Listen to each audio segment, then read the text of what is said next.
The first Worldeater raid is here, and today I want to run through the level 101 target for instant map repair. Yes, you heard that right, instant map. Hey everyone, Derpy here, and welcome back to another Battle Pirates video.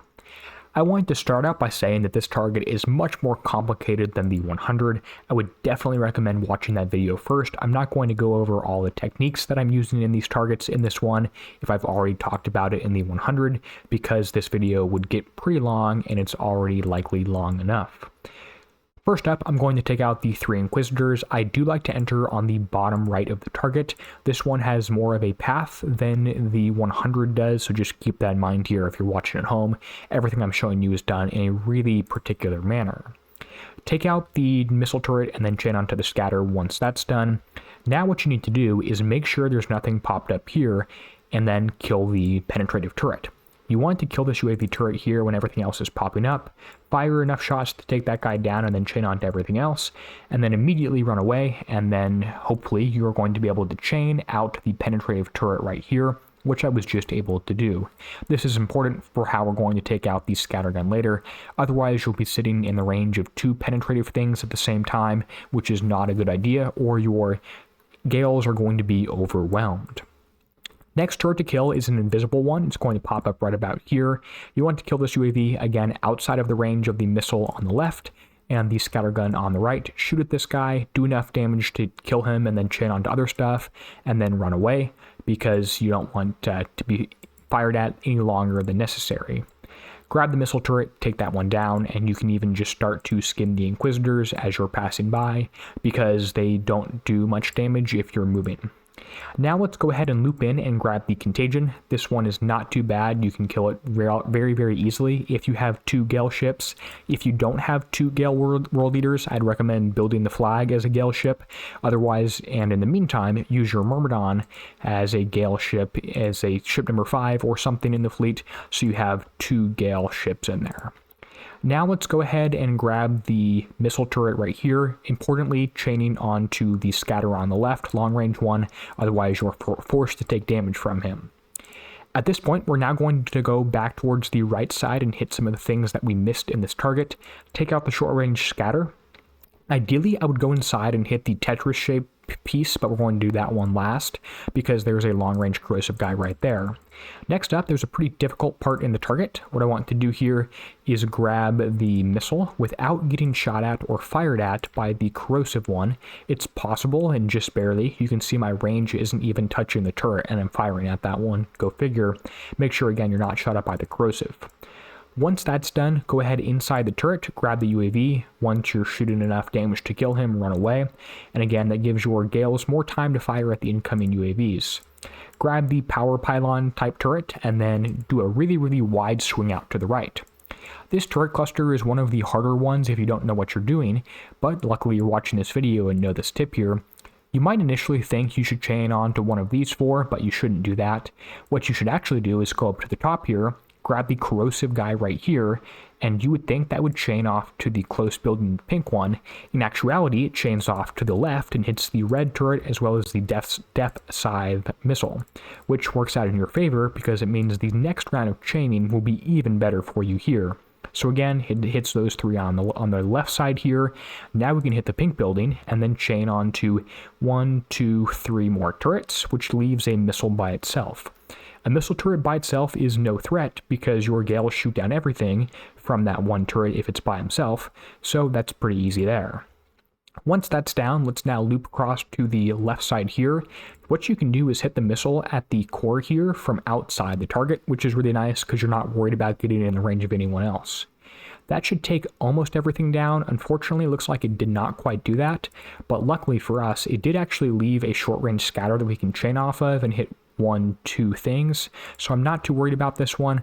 I think I wasn't quite close enough to the missile turret, or I should have used my built-in to debuff that guy. That's actually the first time I've seen that particular interaction happen. Did I mention this target was complicated? Because this target is pretty complicated. Contagion, that one goes down super easily. Again, with 2 Gale ships, don't need to worry about him. Now we can use the missile and our scattergun right here, and make sure you stop early. I've actually had this one fire at me a few times, which is really annoying because it shouldn't ever do any damage to you. Once that shrouded building is down here, we're not going to engage the Tetris piece last because he's protected by the top one. We're actually going to go hit the top section of the target now. Chain from either the scatter or the power pylon onto the UAV. Once you've done enough damage on that guy, run away. You don't need more shots from the UAV than you otherwise would take. There's the contagion. This one's going to go again down relatively easily. I have tried to chain from the contagion onto the long-range scatter, and unfortunately I have not been able to do that, so this is guaranteed damage from the long-range scatter that I have not been able to avoid, so that kind of sucks, but it is what it is. And as you can see, you can't chain onto that one from the building close to it because this didn't chain to the building, at least unless chaining is more complicated than I thought. But let's now go ahead and grab the missile turret right there, and that should chain to the right and grab those two. If not, they're pretty easy to kill as long as you don't go into the death scythe's range. Now let's see if we can move forward here, stay out of the white ring there, and grab the short-range corrosive turret. Press the down button early on that one. I'm kind of paranoid against these ones now. That should take out most things in this portion, other than the blue building and the scatter, which are both really easy to kill because the blue building doesn't shoot at you, and the corrosive one actually has shorter range than you, so those should be pretty easy. The very last Tetris-shaped portion of the target is a little bit difficult. Watch out for the mines. I started doing something where I would do loops and circles right here, trying to avoid damage from the death scythe, although it turns out there's a much easier way, and that's simply to go to the right here and grab one of two turrets on the right. Click on the death scythe so you are not visible, so you can actually see where its range is. What you can do here is you can start, and you should be able to actually hit the missile turret right here in the center, which is going to take out the scatter, which takes out the green building, and that takes out the dangerous one, which is the long-range scatter. At this point, I don't want to play around with these two turrets anymore. I'm going to turn the other direction and go back to the missile turret with an arc. Against this one, you can do something kind of cheaty, which is you can actually just run right through his range. If you stay moving and don't double back on yourself, he's not going to shoot at you. So let's make sure we're not in range of the depth scythe turret at all, and not hitting the corrosive mine. We should just run right through this one. Those three shots hit way behind me. I didn't hit the mine, and I'm chaining onto these two turrets, which means that the target is just about over. Let's go ahead and check the damage, the battle report, and the build. This was a pretty good run here and should be instant map. Taking a look at the results here, you can see most of the damage taken was corrosive from the Inquisitors, a little bit of penetrative from the UAVs that happened to get through. I suppose I also have the long-range scatter damage in the corrosive section right there, so 77% corrosive and 24% penetrative. When I drive better, I seem to have more corrosive damage, which means that's the more guaranteed damage, and the penetrative damage is the more skill-based one, at least if you're already getting very low repair.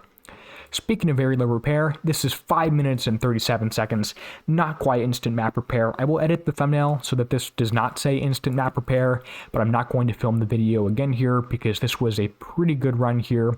I did verbally say instant map repair, but unfortunately, that's just not quite going to happen with these four ships. What I will say is that if I did have armor that was not uncommon on this one, so here's the build right here. I've got one ship that's Gale. I have a second Gale ship built the exact same. The armor is a little different.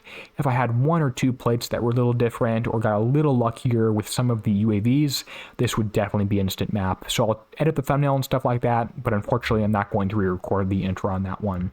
So there's the build with the 4 ships. I talked about that more in the 100 video if you are curious, but this video should help you be able to figure out how you can get this down for instant map, and then at the bare minimum, it's quite easily instant base repair.